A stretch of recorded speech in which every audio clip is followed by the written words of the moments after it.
This is the basketball show. What they gonna say next? Hello, I'm Jo Healy. Great to be with you for another episode of The Basketball Show, proudly brought to you by TCL Mobile, 2K and News Corp, alongside Shane Hill as always. Hammer, how are you today? Very well, thank you. And how are you? Big trip to Melbourne? I'm good, yeah. Yeah, party? It's fun. Always. Obviously. Bad girl. I did, however, have time to read the paper on Sunday. There was a story in there from Matt Logue with some quotes from you talking about the future of the Boomers and how you think Brian Goorjian needs to look to the likes of Will Magnay, Josh Giddey, Josh Green. Can you talk to me a little bit about your thoughts on that? Yeah, Sunday Telegraph, and we went a little bit in depth about the fact that he has to be able to include those guys because I think they're going to be the foundation of the team moving forward. For me, that's Baines, that's Dellavedova, that's Ingles, that's Paddy Mills. These guys have to be the nucleus. They have to be the guys that understand the culture of the Boomers moving forward because I think they're the sort of guys that will make themselves available for the World Cup, the Olympics, and just be part of that team in the future. And they're great players. They'll give Australia a chance to be able to grow. So why is there no mention of a Ben Simmons, a Matisse Thybulle, those kind of guys? Well, I mean, I think you take those guys when they're here, but I mean, Ben's promised for a long time that he's going to play for Australia, so you can't rely on Ben Simmons. And Thybulle, I mean, I'm not sure the last time he came to Australia, so I think it was when he was a kid. So yeah, he might have it on his bucket list to play at the Olympic Games, but can you rely on him in 2 years?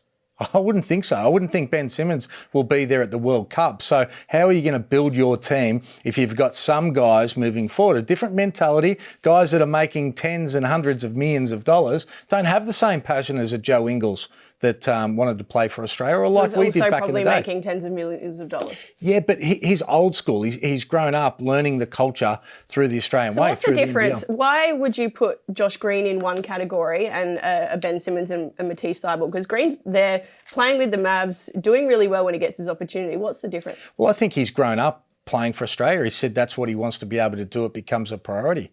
You know, I think Ben Simmons has grown up in Australia saying that he wants to play for Australia. We just haven't seen it. So I'm saying you can't rely on that. You can't build based on Ben Simmons being there. And I don't know enough about Thybulle because he's never been in Australia since he was a kid. So I'm just saying that the reality comes. When I went to my first Olympics, I hardly played.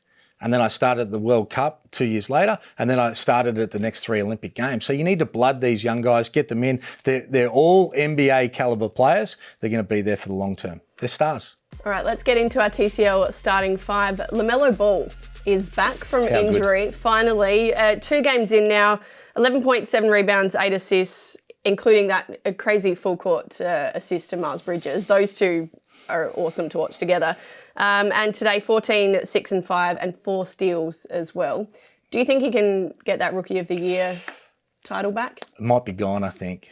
Yeah. So? I mean, I'd love to think so because he was so good, wasn't he, before he got injured and already hit the ground running, playing some great basketball. And he'll have some big games over the last dozen games or something that they've got left. He's a superstar and he'll take that momentum into next year. He'll be a starter. He'll potentially be an all-star in the next couple of years and, big things to come. And, just nice to have him back, that he didn't stay on the sidelines, which they do often. It's probably because of his passion that he's pushing to be able to come back as well. So good on him. Good week for the family. Lonzo had a career-high 33 points as well. Josh Giddey, first Australian to have back-to-back triple-doubles in the NBL. Tongue twister there. First teenager to ever get a triple-double. Which is nuts. He's just excellent. His draft prospects are continually growing. He is going through the roof. He is going to be a lottery pick and count down the days because he's going to get pulled. I read another quote with him saying, "No, I'm going to play till the end." He will not play till the end. He might want to. But I really hope he does. He's not playing to the end, Joe. I know. I understand the money behind it and the business, but I love his Aussie attitude of just wanting to be out there for the team. I love it too, but it's not going to happen. What if the 36ers start to make some moves and really push those teams Whilst above they mathematically can make the playoffs, he will play and then he will get pulled. There is no way he's finishing the season in Australia. I love the fact that you're that gullible that you think it is. I'm Kids, not gullible, close your I ears just want now, to see it. but Joe still believes in Santa Claus. Kids, look away now. Easter Bunny as well. All right, one of Giddey's teammates, County Pinder, we are moving on. We'd love to talk about him. How good's he been lately? He has been all right. Terrible at the start, but hope he doesn't fall in love with that jump shot because that's broken. If he starts making them and he thinks he's a three-point shooter, watch out. We're talking about the fact that he tweeted that he slipped on the decals 4 times in one game. He did. Was it real? Did he? I didn't open the tweet, but... Yeah. No, it was. Okay. That's a concern. Well, we've had the decal discussion. Which decals? I believe these were the Tasmanian ones, which weren't part of the I tell you, while we're on Tasmania, they need new rings. How old? They're more beat up and old looking than me. They are pretty beat up. They are that tarnished, those rings. No wonder the percentage is so low. I don't even like the nets. The nets are terrible as well. Well, it's working for the Breakers. Well, the percentages show that I think it's one of the lowest 3-point percentages that stadium in the history, and I can see why. They are bad. Let's move on. Will Magnay, we talked about him last week, the fact that he could be heading back to Australia, potentially linking up with the Perth Wildcats. Turns out he is back in Australia. He's in quarantine for the rest of the week. He's had multiple offers. What do you think is going to happen? People snuffed at us, didn't they? They said, no, it's not happening. He would have to quarantine. He's not playing anywhere. He's having surgery and all the rest of it. He's going to play, I reckon. I reckon he's going to play, Joe. Don't worry about that. And where would you like to see him end up? Well, I wouldn't want to see him in Perth, but you probably feel like he's going to be in Perth. Perth just have the ability, just when they're starting just to teeter, to be able to throw big money at somebody. They do it all the time, don't they? We've talked about this for years, it feels like. He's the perfect fit. If he goes to Perth with Mooney, because Mooney's a star as well, that gives them 3-pronged attack with then some of the role players. They don't have enough now. I've said it for the last 3 weeks. But if they get Magnay, things turn around very quickly. He'd be hungry too. When you watch so much in the NBA, which I did, you sit there and you're like, I want to get out. He would be that hungry to play well. And what he would have learnt, he'll go to another level. Let's talk about the Hawks. Deng Adel, there were reports that the club had parted ways with him. I don't believe that's actually been confirmed, but he's not playing at the moment. So why is he not playing then, if they haven't parted ways? Injury is what the club have said. Really? Well, you know, we've said all year that he's been probably the biggest disappointment we've seen in a long time. Somebody that came back with NBA sort of caliber form. We thought he was going to be star. He's paid a huge amount of money, and now all of a sudden he's not sort of suiting up. Was he at the game? Is he still part of it all? I don't know. I hope so. For team morale's sake, I tell you what they do need. They need Cam Bairstow to be back playing. Otherwise, they need more than Cam Bairstow. They're done. They're done. They are a shadow of what they promised at the start of the year. The first month, they were unbelievable. We're like, Gorge's back. Look what he's done. How good's this? And now they just don't even give a whimper. They cannot score. They are not good. That's not a well-built team.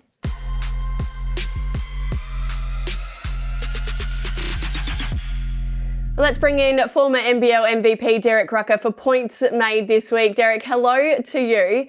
I'll start with some rumours going around that Brian Goorjian could be on the move to coach the South East Melbourne Phoenix next season. The Hawks have denied it. He's got a 2-year contract there.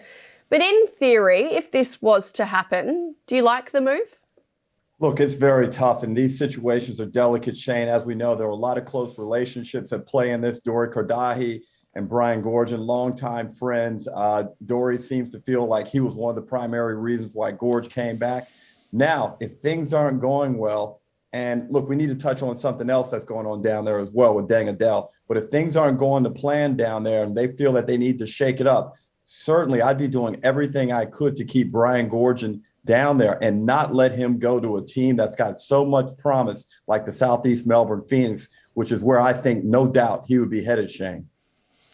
Yeah, I've got no doubt. The Illawarra Hawks need to be able to try and retain Brian Goorjian. But if you're Brian Goorjian, you're looking at it saying, hold on a sec, this isn't where I'm going to win multiple championships. I'm used to winning. I want a big budget. I want NBA owners. I want to be back in Melbourne with family and friends and profile and all the rest of it, not stuck in the gong. I reckon this is something that actually could come to fruition because I think this is something that everyone will deny, but I reckon Goorjian would want.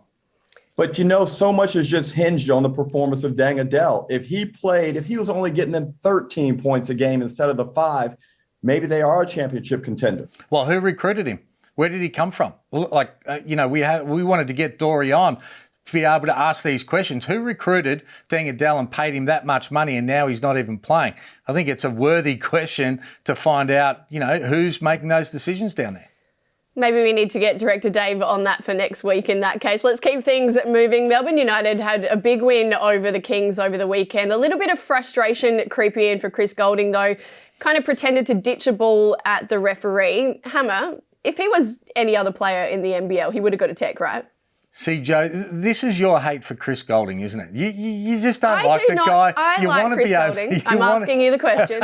You want to be able to bring it up. I reckon technically, there's no doubt it's a tech foul, technically. Probably even more to the letter of the rule, threatening to be able to throw a ball like that. But for me, it's just a bit of frustration. We let it go. I think there's a lot of people out there that probably don't like watching Chris play, that were on social media saying, we want a tech. He's playing for Melbourne United. Larry Kesselman owns them. All those sort of theories go on and everyone builds it up. The bottom line is he looked at the referee and acted like he was going to peg the ball at him. Ironically, that didn't get a tech, but I guarantee you, Shane, if he had slammed the ball hard into the ground, which is less threatening towards another human being, he would have got teed for that. So he needed to be teed up. And just now what? Now anybody can just do that to a referee? Is that the precedent now? You can feign like you're going to throw the ball at a ref, pull out. The referee you're going to startle him, right? Yep. There is no consistency. That's the only consistency, that there is none. Well, we'll see. I know what I'd be doing the next time out there I got mad at a referee. What, you don't even need a ball now. You can just go like that, act like you're going to punch him. No, I still think that if it was any other player in the NBL, they would have been. See, there it goes. Your true colours coming out, Joe. Your true colours coming out. Right, guys, I want to ask you about the NBL Cup now. Numbers in Melbourne have been down since that was staged. Adelaide had some 6,000 over the weekend. Perth have always got a good turnout.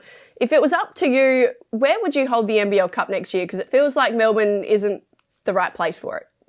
I think there are some great places where these events really work well. And I think there was a mistake having it in Melbourne. Look, I don't want to go back and rehash things we've talked about, that the hub should have been up here in Brisbane or Northern Queensland back in October. But anyway, I think the medium-sized cities are where these events need to take place. It's easy to get around. I think the people are more appreciative of the event. Adelaide is a stronghold for basketball. And you know what, Shane, you had a very good financial perspective on what happened when the tickets were discounted for the NBL hub. Maybe you're going to go into that, but it's maybe a real telling point as to why the crowds are down right now in Melbourne. Well, and I agree. I think you have to have the NBL Cup at places there's no NBL team. You have to spread the love. It's Derek Rucker getting that's a call. fine. Who's that from? D-Ruck. Chris Goulding, based on what you said. D-Ruck, that's a fine. But I think that there's no doubt that it's got to be in like Geelong, Ballarat, Bendigo, those sort of places. Or in Queensland, somewhere where there's not an NBL team. And you've got to keep the value of the prices up. You can't just discount them for a month and then say, okay, now we're back to normal prices, when you can watch double headers for $10 every time. Of course, the punters aren't going to come back and pay normal prices, particularly when there's AFL and NRL now on TV. So I think next year is going to be a lot different. This is your old Victorian bias coming into play. No pro athletes want to go sit down in Ballarat, Bendigo, Warrnambool. Nobody wants to sit down there for a month, 6 weeks. No, nobody wants to go down there. See, the Cup's never going to be for a month again. They've got to shorten that thing up as well. Even if they have multiple places, you might be able to take it to Townsville and Mackay and then a Geelong and a Bendigo and things like that and share it around. But as long as it's not in cities where there's currently NBL teams, because I think that's how you spread the love, get more fans to the NBL games. See, I think you need to have it in a place where the NBL teams are. You've already got a ready, set fan base. You've got people. But they get a chance to be able to watch NBL every second weekend so they can vote with their feet. Why sort of like flatten that market back out? But wait a minute. I thought Melbourne was supposed to be the sporting capital of the world. I wouldn't have had it in Melbourne. I've said that from the start. There's too many other options. D-Ruck, if it was up to you, where would you have it next year? I'd have it in Adelaide. I'd have it in Brisbane. I'd even take it up to Townsville. Is there an NBL team in Townsville these days? Nope. Yeah, but they've got that desire. You know what I'm saying? They want it. They want an Dig NBL your hole. team. Keep digging your hole. Okay. Right. We are moving on. I want to ask you guys about Jae'Sean Tate. He's ranked 4th in rookies overall in the NBA at the moment. Hammer, how good can he be? Well, he's been incredible. I mean, he has totally surprised the level that I thought he could get to. He's 3rd in points, he's 1st in steals and 2nd in total rebounds for all rookies in the NBA. This is a guy that didn't get drafted, used Australia to be able to come through the ranks, to be able to build his stock. The only thing he'll be dirty about is that he signed a 2-year deal, because next year he would have got paid on these numbers. Been exceptional. I'm so happy for him, because he's a guy that's been written off. He's undersized, but he plays with a desire and a toughness that you simply can't teach. Well, look, I'm sure he's not overly obsessed with the money like you are. I'm sure he's just happy to be in the league. It's called appreciation and gratitude, Shane. You should look into it every now and then. Look, Jae'Sean Tate, he's done a great job. And you know what I like about him, Shane? You mentioned the numbers. He's got spirit. He plays with an energy. He plays with force. And that's what I really like about him. Now, the only thing he probably hasn't done as well this season, and where I think there's room for him to really grow, is with his three-point shooting. He's only shooting about 30% from the 3, but I think that's an area where he can expand and really forge out a nice career for himself.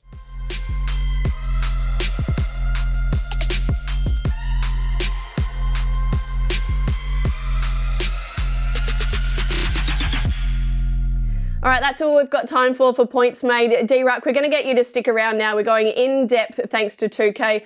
Just to talk a little bit more about the NBA, LeBron James returned the other day for the Lakers, out for 6 weeks. He came out after the game, though, and said that he doesn't think he'll ever get back to 100%. Surely he's just playing it down. He was only out for 6 weeks, right? I know. I went and looked at his stats in preparation for this segment. And right now, LeBron, this season so far, he's averaging 25 points a game. His career average is 27. He's up on the season in terms of averages with assists and rebounds, Shane. He's shooting a better percentage from the floor this year, Shane. So you know what that means? I know you were a child prodigy on the basketball court, didn't even finish high school, did you? Because you were busy hooping. All he needs to do is shoot the ball more, and he's going to average 30 points a game, Shane. This guy is sucking everybody in. He's doing an old Jordan trick. He's going to be fine. All he needs is another week, and watch. He'll log his first triple-double, and the Lakers will be back off and running. But they're still not representing the West. Yeah, he's just toying with everybody right now because it's been a strategy. He could have come back 3 or 4 weeks ago. He's just been able to take his time, rest his body, be able to get lots of shots up. He'll be sharp. He will be playing his best basketball come playoffs. He could actually set records for what he's ever done in his career. And it's just a little sucker punch. He's just trying to relax everybody. And then he'll come in with the haymakers. And he's a superstar. We know that. Had 5 turnovers in his first game back. That's just a bit of rust from not playing in 6 weeks, but good things will happen for the Lakers, and this is a strategy that they will benefit from. The person I'd be concerned about, Joe, is Anthony Davis. He hasn't looked really good. Is that because LeBron hasn't been playing alongside him, though? Oh, Joe, good point. Good point. That Are you going to answer the question? That very well could be. I don't think that he looks as committed. I don't think all year long he's been as focused, and obviously he got hurt. That's going to set you back some.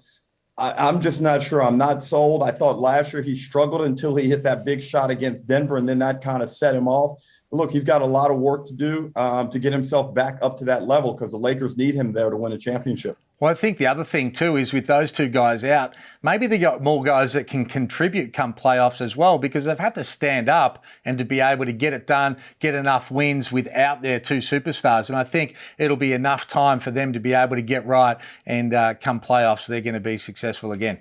Dennis Schroeder has been very impressive. Sorry, go on, D-Ruck. Yeah, but it's good to see that you guys' little love fest with the Utah Jazz is seemingly coming to an end. I haven't heard you guys mention them. You had Joe on, you had one of the owners on. This week you haven't said anything.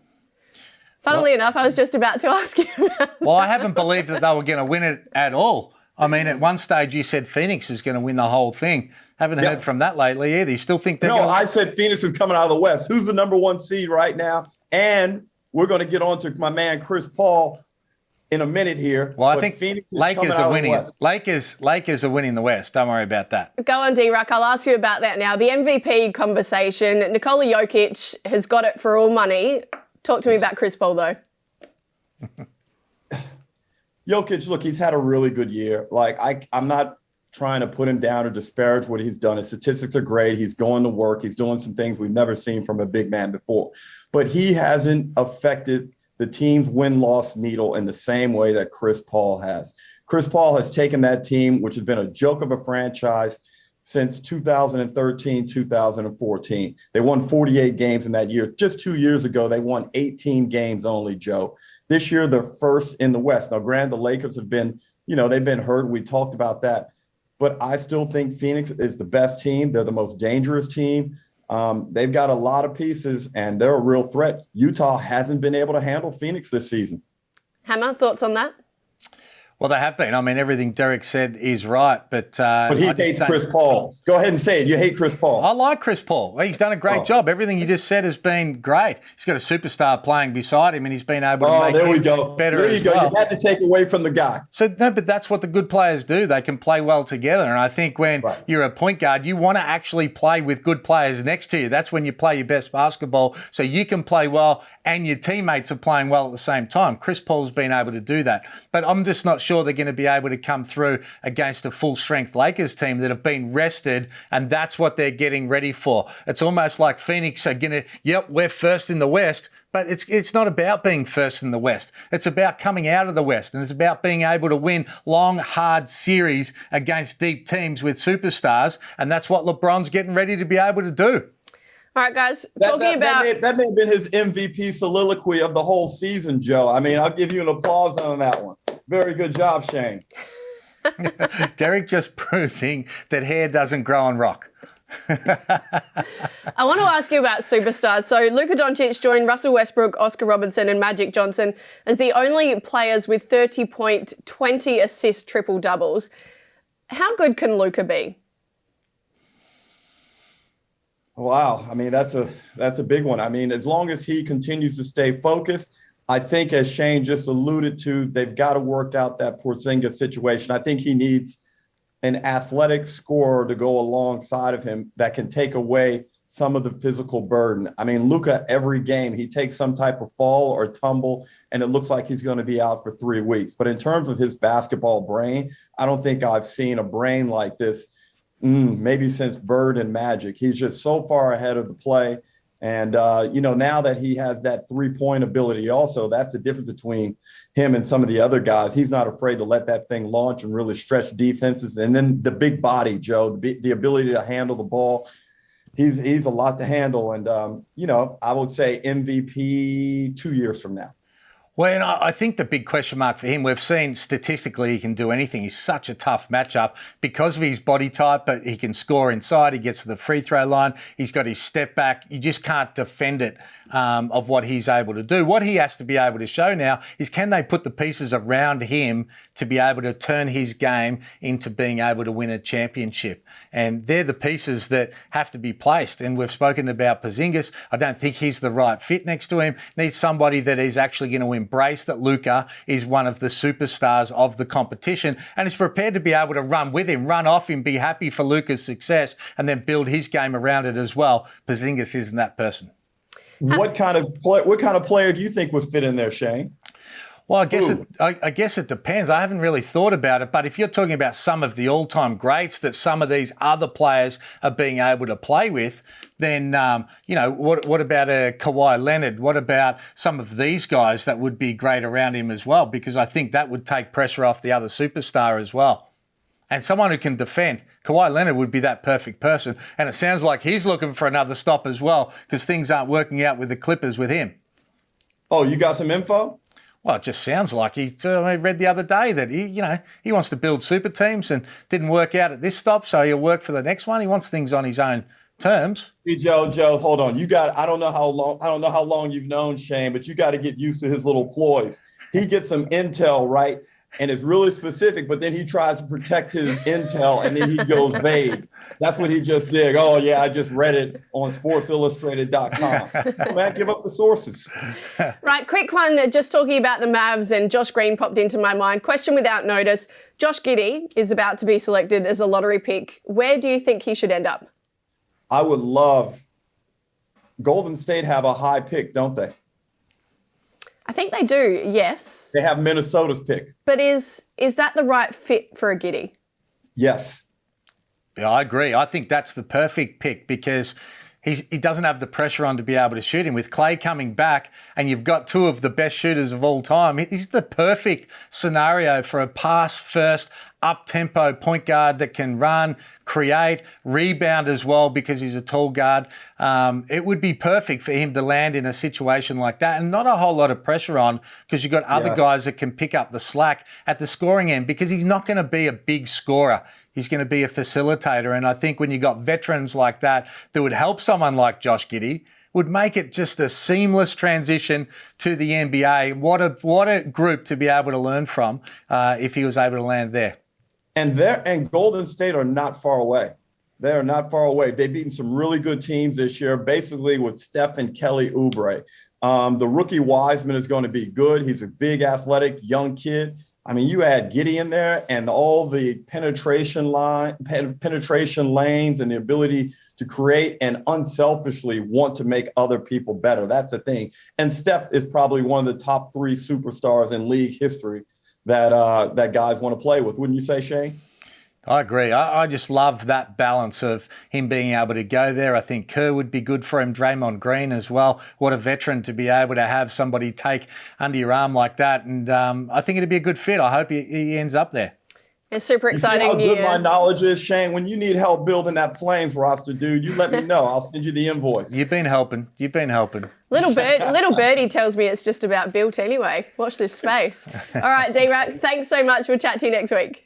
No problem. Thanks, guys. See you.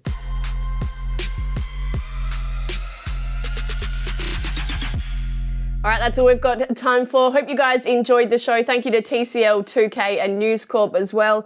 Top 5 plays of the week as we finish. What was yours? Well, it was probably Webster. No, maybe it was Perth with that finish at the end of that game. Or maybe it was the other bloke. What's his name? The new guy? Levi Randolph. Maybe. Come on, of all course 3. Of course it was him. He won the game for them. It was a great shot. On those terrible rims. He's been good too. On those terrible rims. Good pickup. Yes, definitely. Good pickup. Too little, too late? Probably. Tease again from New Zealand. All right, here they are. We'll see you next week. Matt Hodgson was a force on the boards in Brisbane's win over the Phoenix. He was a lone soldier on the glass here and still came out on top. He was held, he was wrestled, he was pinned, and he still scores. Wow, that's special. Mitch McCarron has been dishing out the dimes recently, and this was no different as he found Joe Luella-Chul under the basket. Just like that with Silva service. Oh, this game is, I love what's going on early. Great pass. Up next, it's another dime as Jae'Sean Cadet threaded the needle.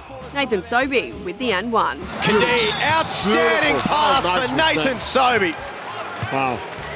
So they're trying to fight over the top. So straight away they go to their set. A nice back cut and a beautiful pass by Jae'Sean Cadet. Josh Giddey's draft prospects continue to rise. He's now the only Aussie in NBL history to pick up back-to-back triple-doubles.